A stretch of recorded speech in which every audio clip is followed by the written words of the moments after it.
the Matabele ant. These powerful predators are twice the termite size. With the colony's hunger driving her, a Matabele scout searches for a target.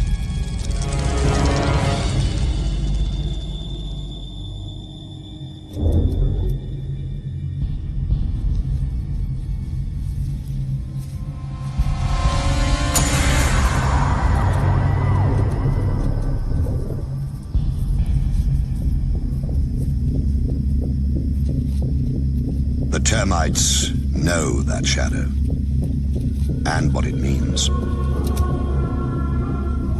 War is coming. Soon. They can do nothing as the scout marks the target and a path to their home. The scout returns to the main force to recruit a raiding party from among her sisters at an abandoned termite mound the Matabele have commandeered.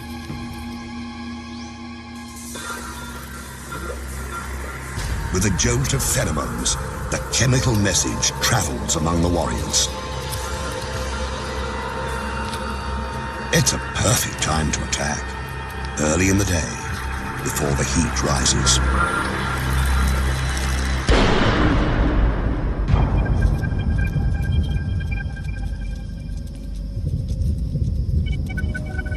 Matabele move out with the ominous, deliberate pace of a Roman legion.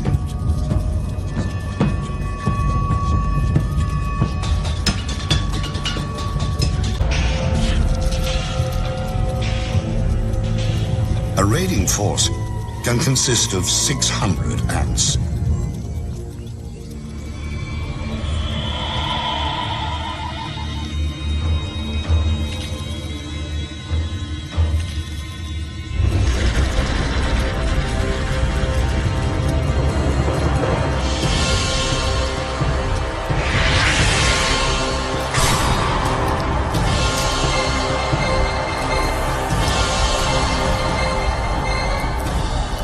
The first wave breaks the battlements, ripping open mud galleries, probing for cracks in the wood.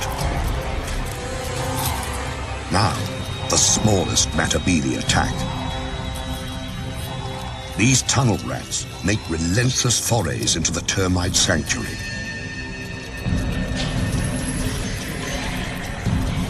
Heavier troops, some more than 2.5 centimeters long, line up for the grisly harvest. It's the devil's buffet. All you can kill, all you can carry.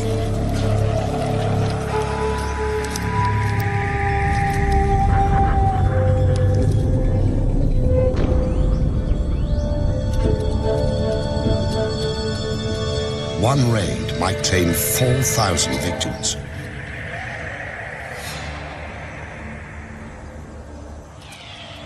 When the Matabele have all the dead termites they can manage, they head home. In a single day, a Matabele colony might send out 3 or 4 such forces.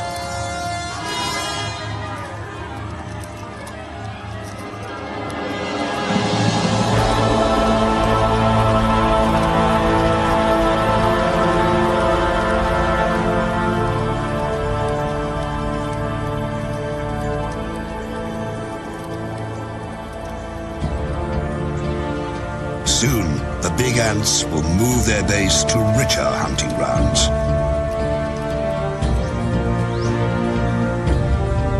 But today, their young will feast like kings, fattened on the spoils of war.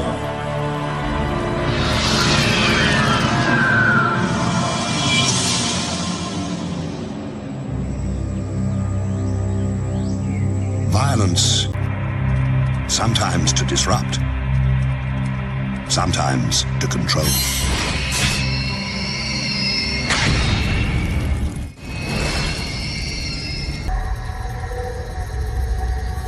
In the Panamanian rainforest, Esitan, the army ant, rules its turf with massive numbers. Army ants travel in deadly columns, a lethal force ever on the move. But this is not an attack. These ants, 500,000 to 700,000 of them, have been marching all night, their young in tow. Theirs is a nomadic existence, embodied in their bivouac. Army ants are their own fortress, a living, breathing domain that travels on countless legs. And those legs are strong. One Esitan hanging by its claws can support another 100 ants.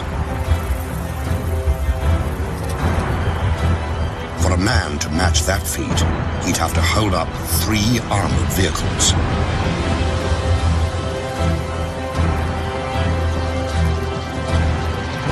Deep in the recesses of this mass of ants are hidden 200,000 unhatched young. And the Esitan queen. She lays eggs by the million, keeping the colony alive and forcing it to find sustenance.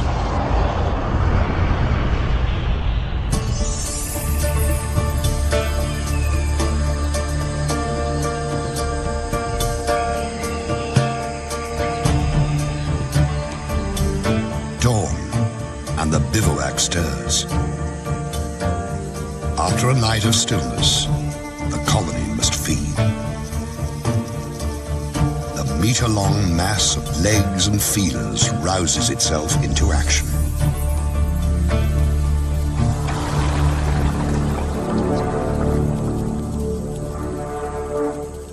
The ants begin in columns that branch apart and widen, becoming an invincible tide that can travel 300 meters a day. It's called a swarm raid, and it consists of several 100,000 ants.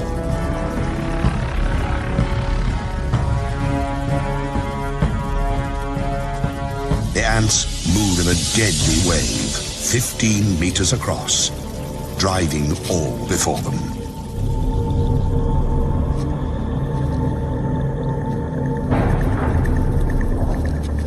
Those who fail to flee are doomed.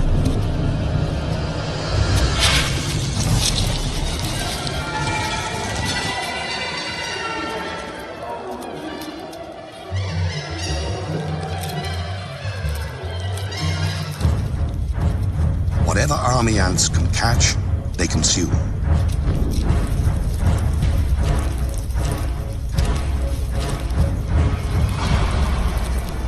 The attackers shred their prey so they can carry it back to feed the young.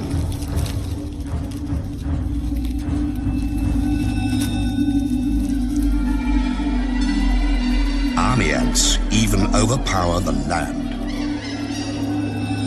They instinctively form bridges that carry the swarm over gaps and gullies. Across these living structures flows a steady stream of corpses. 30,000 a day.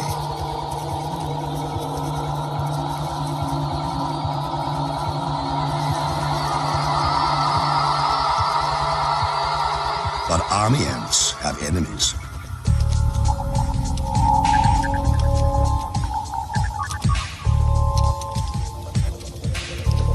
Along the swarm's edges, bandits try to pick off stragglers.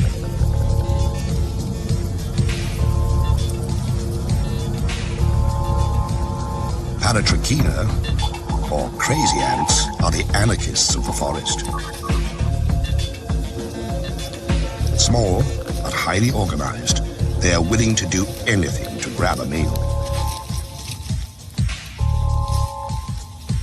Infiltrate, attack, abscond, whatever it takes.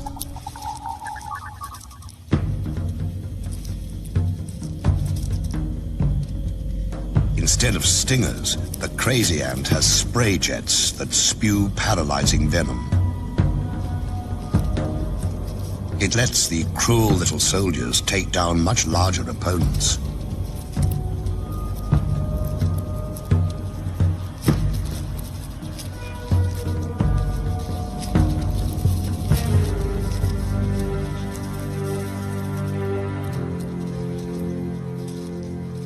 Army ants fear their crazy cousins for the chaos they unleash.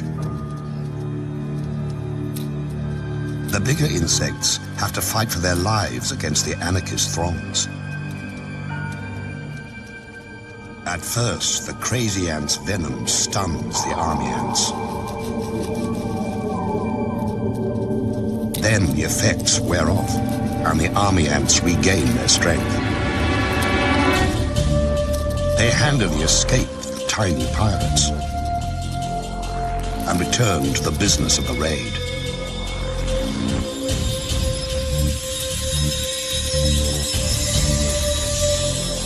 In a week, an army ant colony kills and eats 250,000 creatures.